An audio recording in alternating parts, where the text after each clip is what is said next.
I grew up knowing Lucas, mostly from a distance. We were from the same neighborhood, and our paths often crossed on the street, but our worlds were vastly different. I came from a simple family. We didn't have much, but we had each other. Lucas, on the other hand, was part of the well-known Grayson family, who owned the largest company in town. Everyone knew them, and almost everyone envied them. One day, as I was walking home from my job at the local grocery store, Lucas approached me. It was unexpected. We barely spoke before this. "Hey, Tiffany," he greeted, flashing a smile that made many girls in our town go weak in the knees.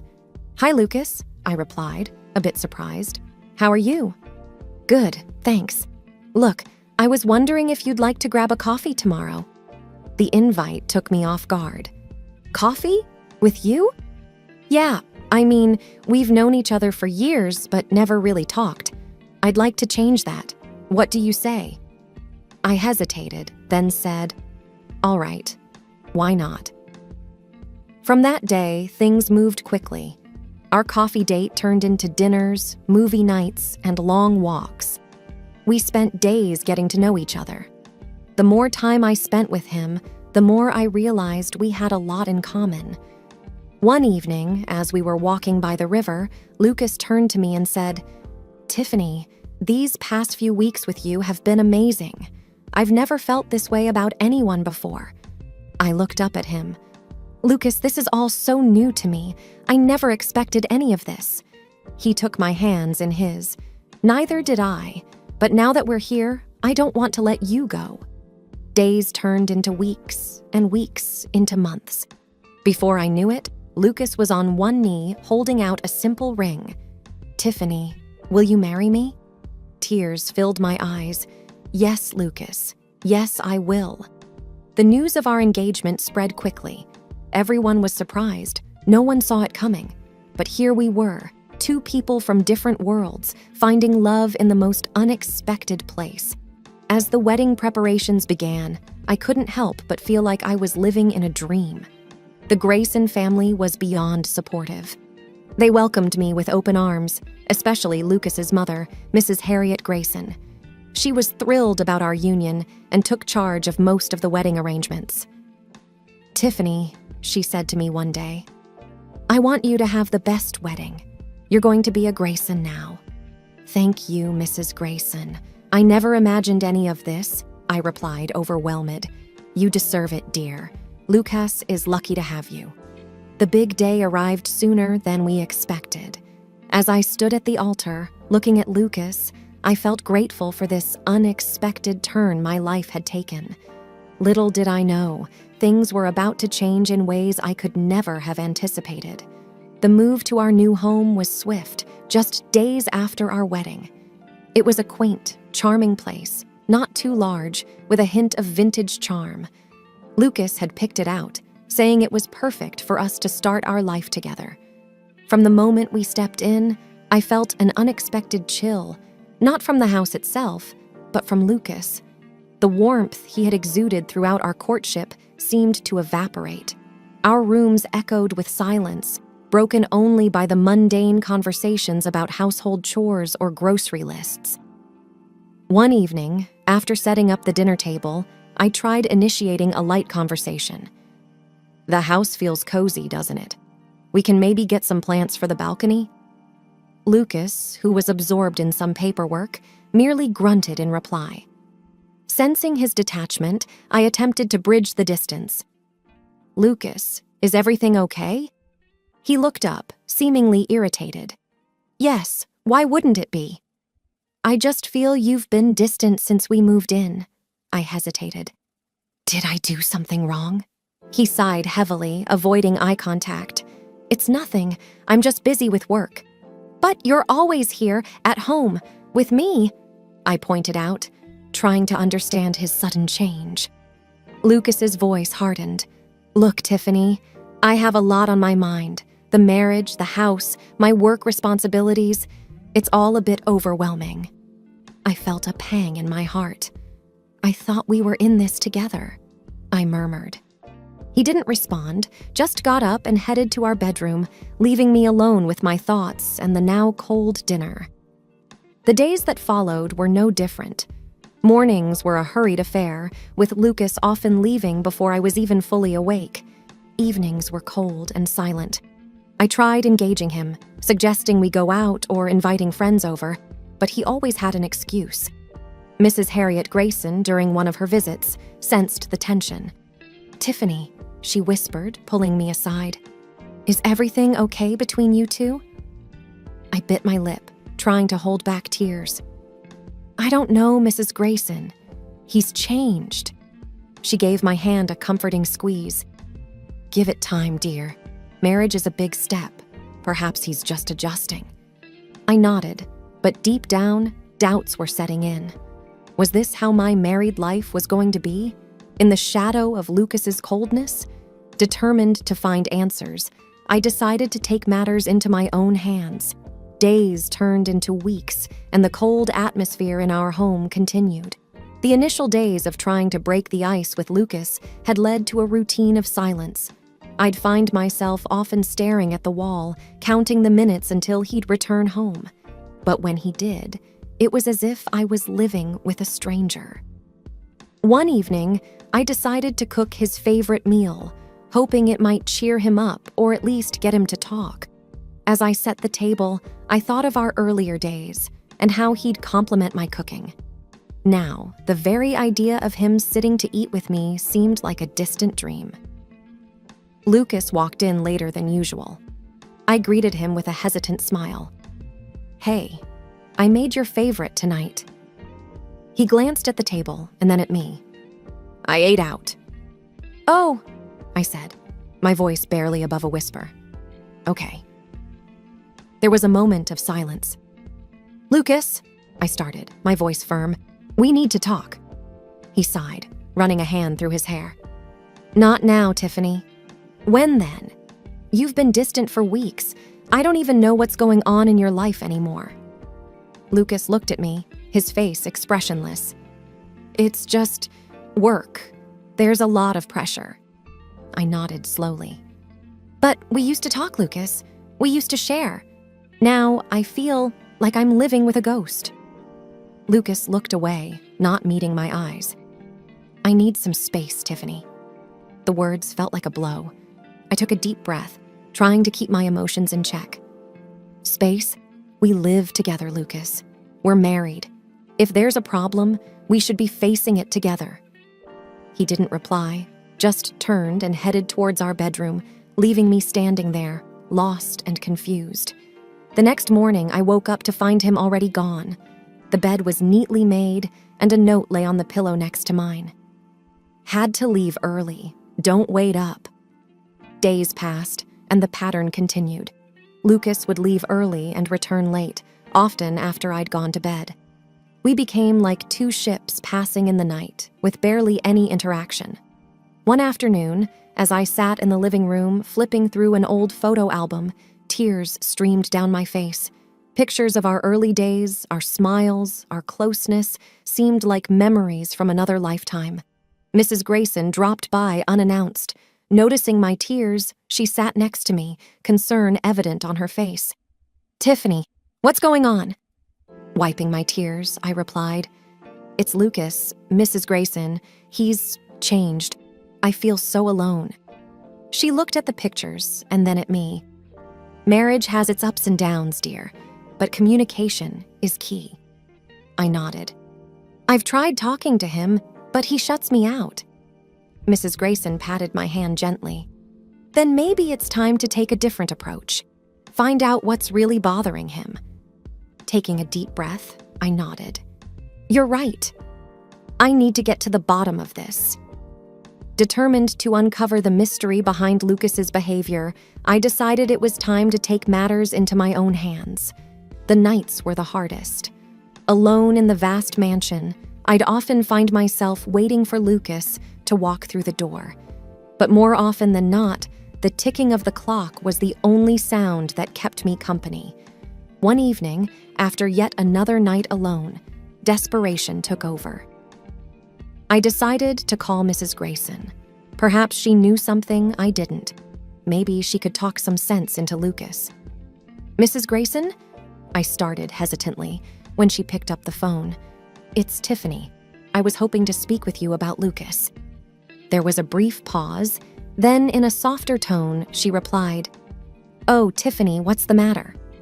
Taking a deep breath, I confessed, "Lucas hasn't been coming home. He's hardly ever here, and I don't know what to do." To my surprise, her tone shifted instantly. "Tiffany, my son has responsibilities, bigger than you might understand. He's managing a massive company, trying to maintain our family's legacy." Stammering, I tried to explain. "I understand, but he doesn't come home. At all. Nights are so lonely." Mrs. Grayson's voice hardened. "You knew what you were getting into when you married him. You need to adjust and be grateful for the life he's providing you." Tears filled my eyes. "I just want our marriage to be how I imagined." There was a cold silence.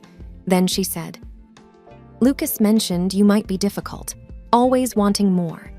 You should be thankful for what you have, Tiffany." The conversation ended shortly after, leaving me even more bewildered and alone. Whatever Lucas had told his mother had painted me in a terrible light. What was he hiding? Why was he driving this wedge between his family and me? It was clear that I needed answers, and I was determined to find them. I enlisted the help of an old classmate, David, now a private detective.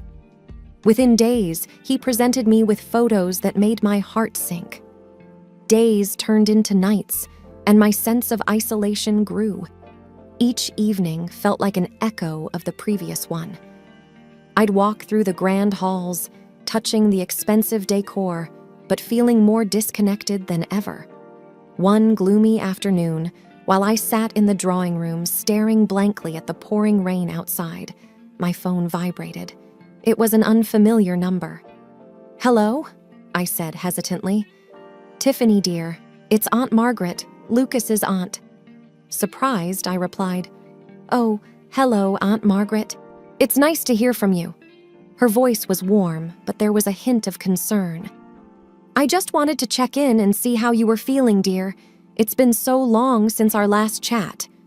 I was puzzled. "I'm fine, thank you. Why do you ask?" She hesitated, then said, "Well, Lucas mentioned you'd been struggling lately.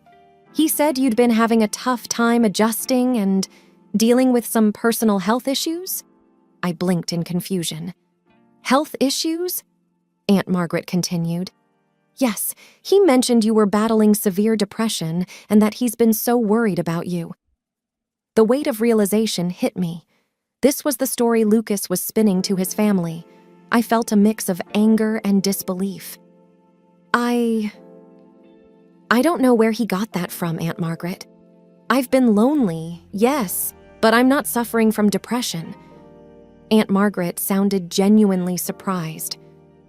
"Oh, well, he seemed so concerned. He even said he was getting you the best treatment and medications." My mind raced. Not only had Lucas been lying about his whereabouts, but he'd also been crafting an elaborate tale about my supposed condition to his family. Trying to keep my composure, I said, "Thank you for your concern, Aunt Margaret. I'll have to talk to Lucas about this." Before we ended the call, she added, "Well, since you're feeling better, I'd love for you to come to my birthday celebration next week. I'm inviting close family, and it would be lovely to see you." "Of course," I replied, trying to mask the turmoil inside me. "I'd love to." Once the call ended, my emotions were a whirlwind. Lucas's deceit ran deeper than I'd imagined. But Aunt Margaret's invitation gave me an idea. It would be the perfect place to confront him, surrounded by the very family he'd lied to. As I pondered my next moves, I felt a newfound determination. Lucas had woven a web of lies, but I was ready to expose the truth. The festive atmosphere of Aunt Margaret's birthday celebration was in full swing when I decided it was time. As guests laughed and chatted, I took a deep breath, preparing myself for the confrontation. Lucas stood amidst a group, laughing at some joke, appearing to be the perfect son and husband. I approached him, my hands clutching the jars of medication, each one empty. The murmurs of the gathering dimmed as all eyes turned to us. With every step, my resolve hardened. "Lucas," I said, my voice loud enough to command the attention of the room. I placed the medicine jars in front of him, their labels glaringly evident. He glanced at them, his laughter fading, confusion clouding his eyes. "What's this?" he asked, his tone flippant. "These are the medications I'm supposedly on," I responded. "The ones you've been telling everyone you've been buying for me." He stared at them, genuinely puzzled. "Why are you showing me these?" He picked up one jar, examining it before carelessly tossing it onto the floor. "This," I said, pointing at the shattered jar, "is how much you know about my so-called illness. You can't even recognize the medication you claim to buy for me." Whispers swept through the room as realization dawned on the guests. The air grew thick with tension. Lucas's face drained of color. I don't know what you're talking about," he stammered, but his eyes betrayed his panic. Aunt Margaret stepped forward, her face a mask of shock and anger. "Lucas, is this true? Have you been lying to us about Tiffany's health?" He couldn't respond, cornered by the weight of his deceit. The room was a sea of accusing eyes, each one demanding answers. "I trusted you, Lucas," I said, my voice trembling with emotion. "Not only did you betray me, but you also lied to your family, to everyone who cared about us." He looked down, unable to meet anyone's gaze. The room remained silent, the weight of the revelation sinking in. All the pretense, the stories, the lies, they had finally caught up with him. With the shattered medicine jar as the only sound, the room was thick with tension. Lucas had gone pale, his confident facade crumbled. I wasn't done, though. With one last ace up my sleeve, I took out the pictures David had given me. Pictures that showed Lucas with a woman who wasn't me. "Recognize her?" I asked, handing the pictures to Aunt Margaret, who was closest to me. She looked at them, her eyes widening with recognition and dismay. "Oh no, Lucas, not her," she murmured, more to herself than to anyone else. Lucas shifted uncomfortably, looking like a deer caught in headlights. "What is it, Aunt Maggie?" one of the cousins, Sarah, asked. Aunt Margaret looked up, her expression grave.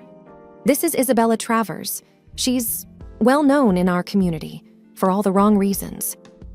I felt a chill. The way Aunt Margaret said it, it seemed this Isabella had a history with the family. Lucas's mother, Mrs. Grayson, approached and took a look at the photos. The color drained from her face. "I thought you were done with her after—" She stopped, shaking her head. "I can't believe you'd do this to Tiffany, to all of us." Lucas was cornered, looking between the two women with panic evident in his eyes. "Mom, it's not what you think," he started, but Aunt Margaret interrupted him. "We all warned you about her years ago, Lucas. We thought marrying Tiffany would have set you on the right path. Isabella is nothing but trouble." Lucas seemed to shrink, his posture slouched and defeated. "It's not like that. I mean, it started out, but it's complicated." "Complicated?" I echoed, my voice sharp. "You marry me, lie about my health, and all the while you're with her? Explain that complication to me." Lucas opened his mouth, then closed it, no words coming out.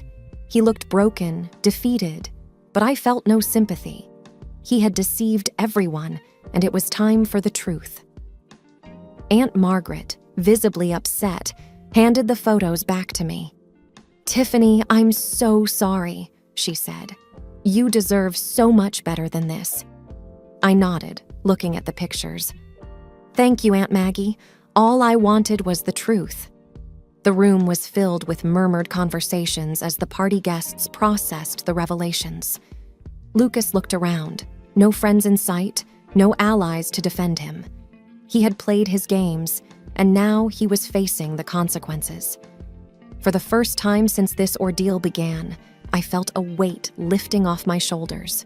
The truth was out, and I was ready to move forward, away from the lies and deceit that had become my life. The sun was setting, painting the sky in shades of orange and pink. The beauty outside stood in stark contrast to the turmoil that had just occurred inside the Grayson household. I sat on the porch steps, taking a moment to collect my thoughts. David approached me, his usual confident demeanor replaced with genuine concern. "Are you okay?" he asked. I looked up, forcing a smile. "I will be. Thanks for everything, David. Without you, I'd still be in the dark." He sat down next to me. "I just wish I could have done more. No one should go through what you did." I sighed. It's done now. All that's left is to move forward. He looked out towards the horizon. "What will you do now?" "I haven't decided," I replied. "But I know I can't stay here.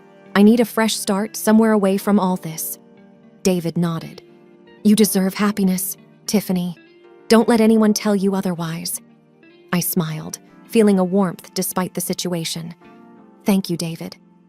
Inside, the murmur of voices continued. Some of the family were angry, some confused, but the truth was out, and everyone knew it. I had no intentions of going back inside. Not now, not ever. My phone buzzed. I pulled it out and saw a message from Mrs. Grayson. "I'm so sorry for what happened. We will refuse Lucas financial support.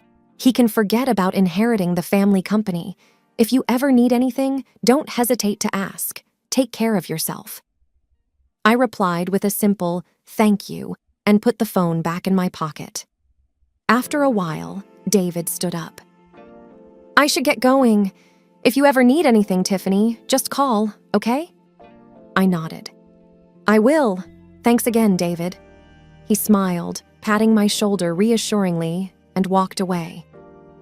The house behind me felt cold, unwelcoming. The only thing tying me to it was the memories, and now they were all tainted. The next morning, I packed up my belongings, leaving behind everything that reminded me of Lucas and the life I thought I had. Aunt Margaret offered to help, but I declined. This was something I had to do alone. As I drove away, I didn't look back. The house, Lucas, the lies, they were all behind me. Ahead lay a new journey, new beginnings, and a chance at happiness. The end was also a new beginning. I knew challenges awaited, but I also knew I was strong enough to face them. With each mile I put between myself and the past, the brighter my future looked. The road ahead was open, and I was ready to embark on my next adventure, free from the shadows of deceit. And as I drove into the rising sun, I felt a sense of hope and renewal, knowing that the best was yet to come.